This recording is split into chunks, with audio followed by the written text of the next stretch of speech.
everyone, and welcome to the Demand Gen Summit 2021. My name is Heidi Bullock, and I'm the CMO at Telium.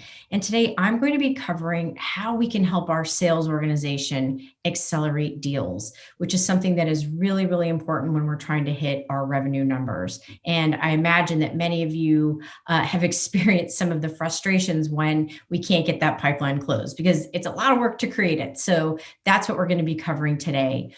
I'm going to specifically get into aligning on key fundamentals and making sure that we're all on the same page and aligned. I'll talk about some key ways to prioritize and really get some key account intelligence so then you have a clear path to how to act and how to drive results. So we're just going to focus on these key areas today, and hopefully this will be very practical and you can go back and really start to think about ways you can apply this within your organization. So many of you are probably very familiar with this scenario. Your team is hustling and doing a great job creating meetings. The meetings get accepted and you start to see your opportunity count and pipeline going up.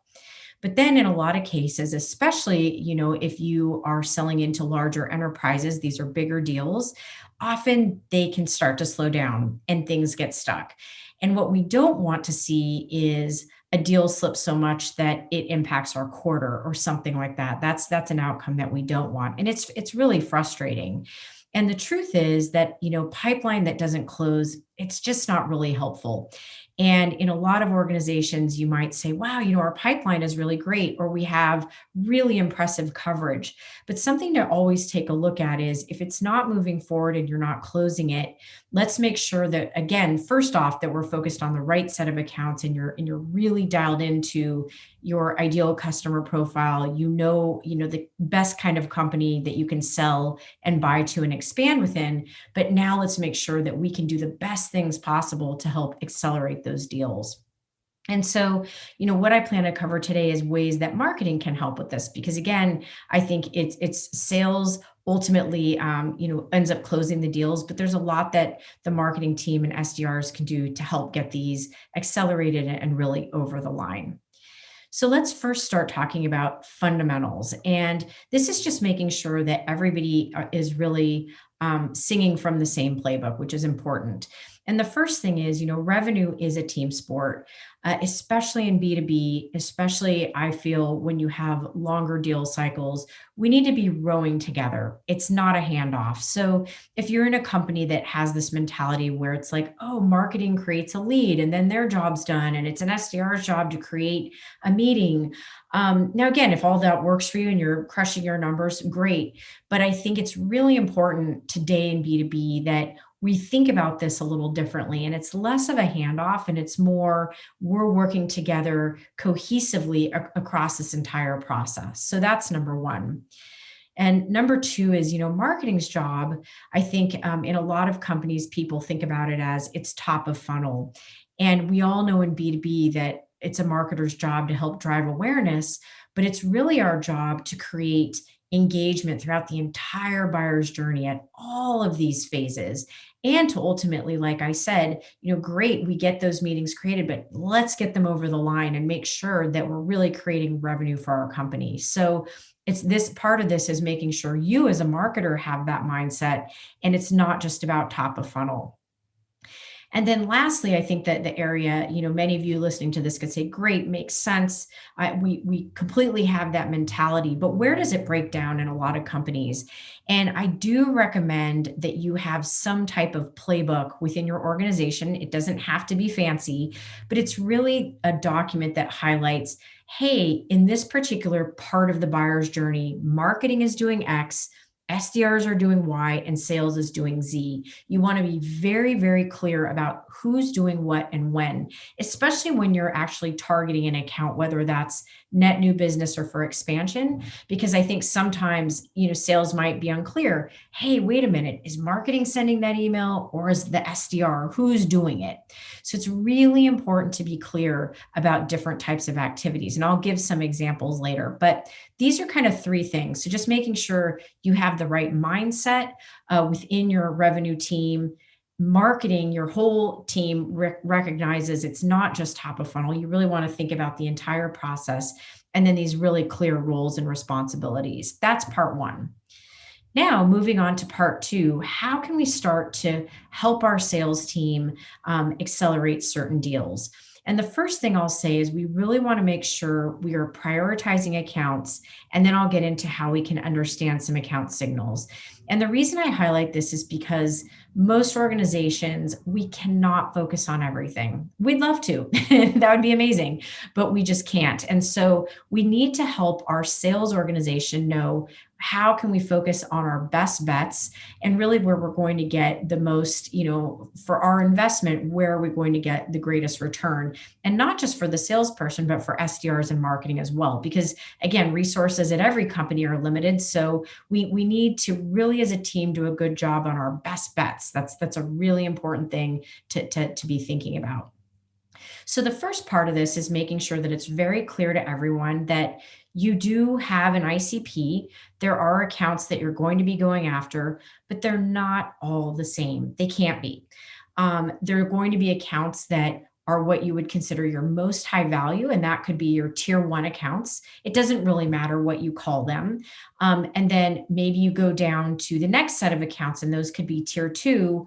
And then lastly, you may have tier three.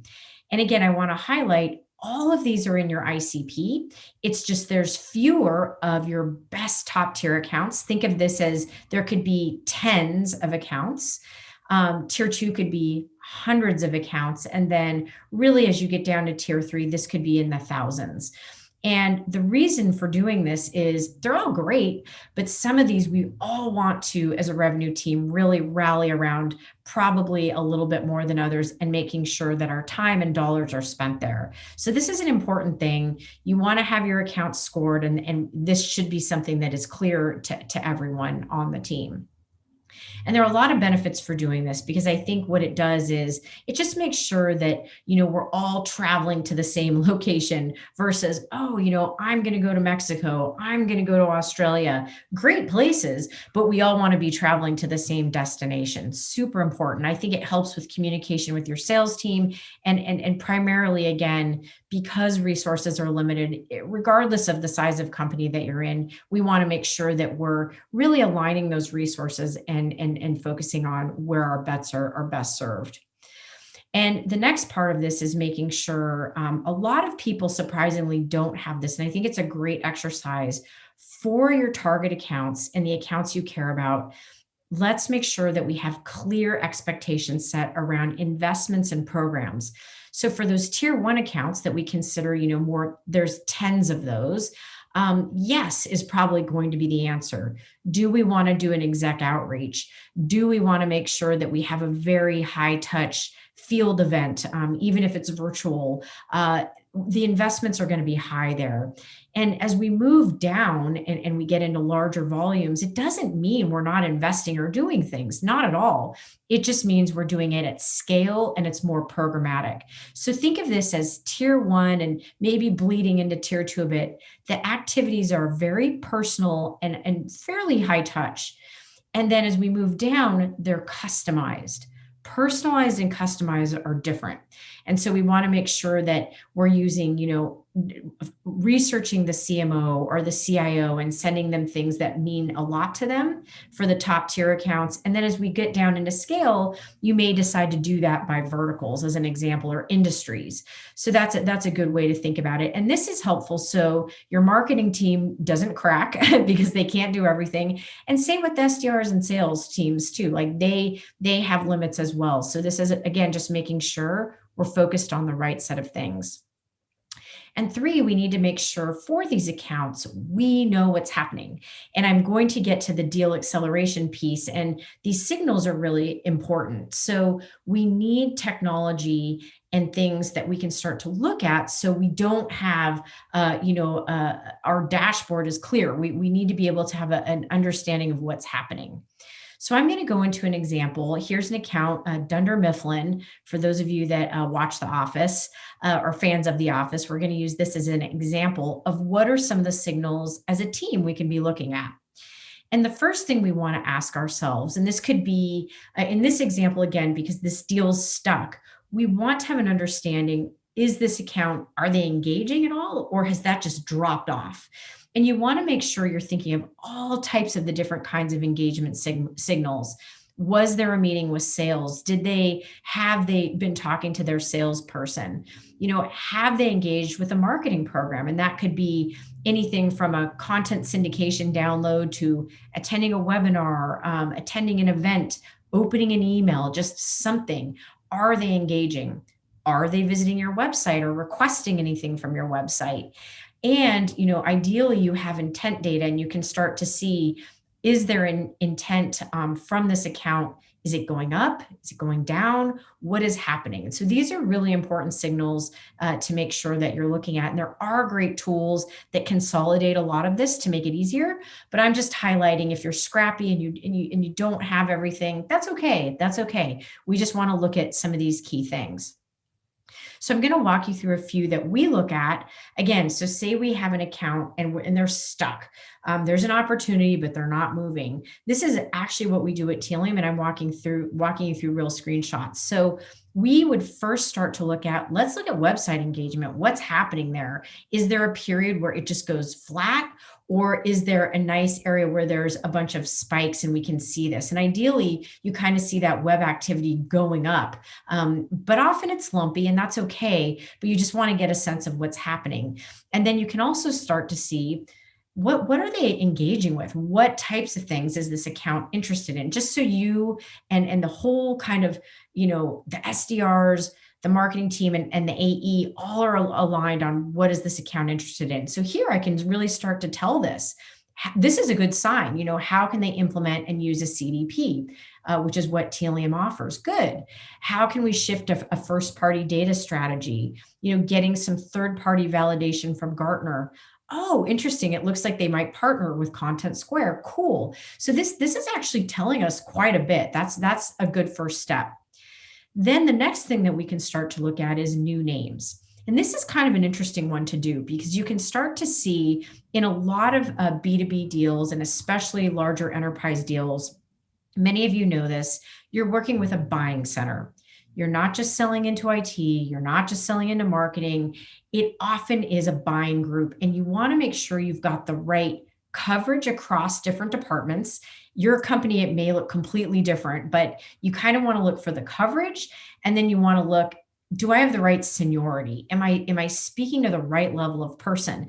And often what you see is there may be one department that's really nicely filled out and the others are like non-existent. So that's also it's almost like we're sleuths in this process. We're solving a mystery. It's exciting. And so that's kind of another thing that we can start to look at.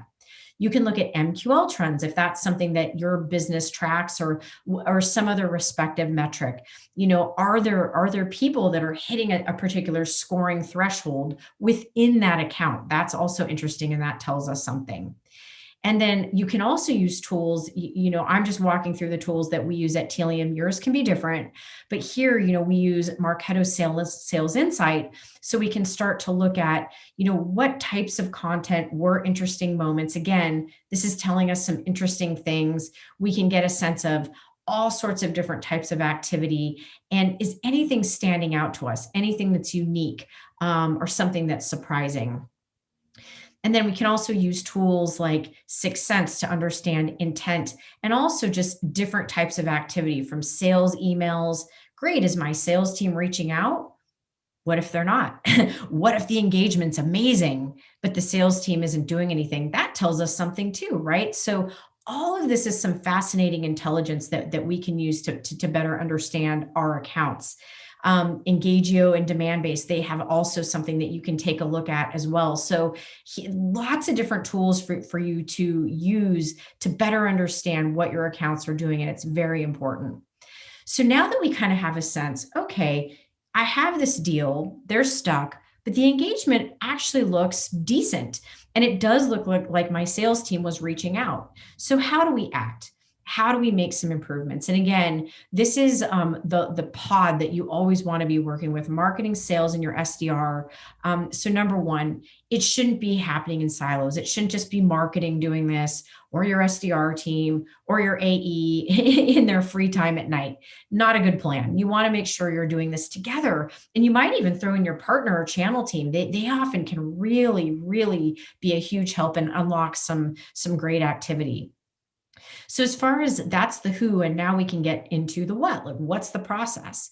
I recommend, having something where you meet every week. We call them stand-ups. You can call them, whatever name you want. But the idea is that this group of folks is meeting, could be 30 minutes, 40 minutes, an hour.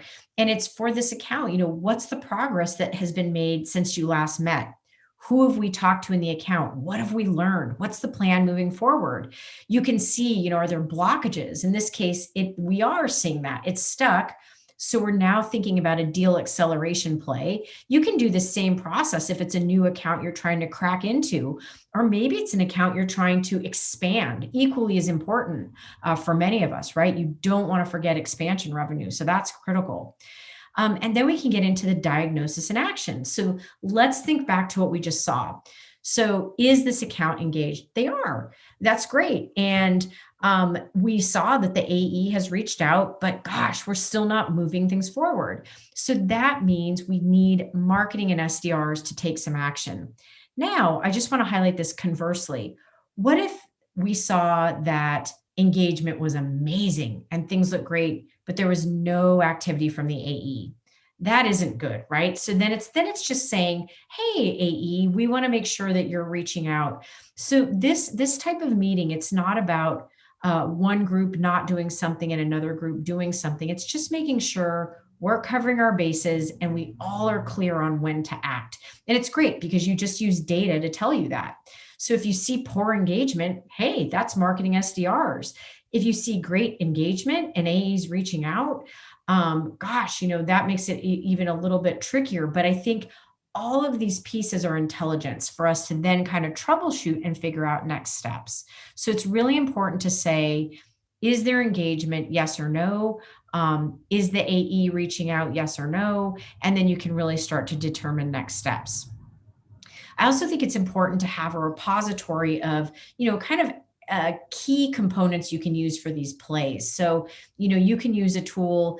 We use HighSpot. There's other tools that help you do this. It could even just be, honestly, Google Drive. There's real advantages to tools like this, though. And you can have your compete materials. You can have, your partner marketing, key great customer testimonials, all this in one place. So then you can, once you have your diagnosis, you're like, great, we know the types of information the SDR should then reach out with, or the salesperson or marketing. So I like having all the content that's updated in one place. It makes it easier. Now, in this case, we decided, hey, there's engagement, the AEs reached out, but we really want to make sure that we need to activate this account and really get them back on track. So these are the activities we determined that marketing is going to do, and then the SDR is going to do. We figured, look, like I'm going to send a targeted email coming from me to see if I can reach out to an exec and move this forward. Maybe they need to hire somebody. Maybe they're still figuring out their budget. But either way, maybe if they respond to me, I can learn something new. We can figure it out. We can do some account specific ads. We can do a nice direct mailer that is also inviting them to a wonderful exec experience. There's a lot of really nice things that we can do. And here, what we're showing is that an SDR is reaching out to a different department, because as I showed you in that chart, gosh, maybe we didn't have the right level outside of marketing. We had a senior marketer, but maybe we needed a more senior IT person. So here's what an action plan can look like. And what I'm showing you, these are just bullets. It doesn't have to be scary or too long. It's just like, look, here's what marketing can do and here's what the SDR can do. And these are just examples. This is what, a nice targeted ad can be. You can actually have the actual company's name in the ad. Many of you are probably using tools like this. These are awesome. And again, you can't do this for all your accounts, but for those top accounts that you really are trying to break into or unstick, what a great thing. And we've seen really nice results with something like this. making sure that, you're engaging people. Maybe you do a nice direct mail piece. And here's an example of what we did for executives, for CMOs. And what I would highlight here is, if you have some sort of direct mail kind of goodie that you're sending, that, obviously, like, um, great, that's amazing. But don't forget to always have a high value piece of content and a nice note that's personalized, because often you'd be surprised how many people, they get a nice goodie, but they don't necessarily even know who it's from. So that's not going to help you. And you want to make sure that you follow up right away there. So a great way to kind of unstick an account, maybe the right person just got busy and you need to remind them. And then lastly, we just want to end on tracking progress. How are we doing? And the idea in this example was, we really wanted to improve the velocity. So you really always want to start with, where are you starting? And if our deal cycles are 90 days, cool. Let's put in all the initial data, how many ops we usually get, what's our typical deal size, our win rate. And with some of these tactics, hey, were we able to improve that velocity? We got it from 90 days down to 75. Amazing. And you can start to see which things are working for your business and not. And it's important, though, to always kind of benchmark first. So then you can kind of get a sense of the improvements. And I definitely see, kind of following a process like this, it's really helpful, and it gets everybody excited about the work and the effort. So I hope that that was helpful. I mean, the key thing here is that, these types of initiatives, it really is a team sport. This isn't marketing off on our own. This is making sure that we're working closely with sales and SDRs, and that they see that you're on their team, and you're not just passing something over the wall. You're in it to win it. And I think that that creates a real excitement. And then a lot of great results come from that. Thank you so much for your time today. If you have any other questions, please feel to reach out to me over LinkedIn or Twitter. I'm happy to get back to you. Thank you.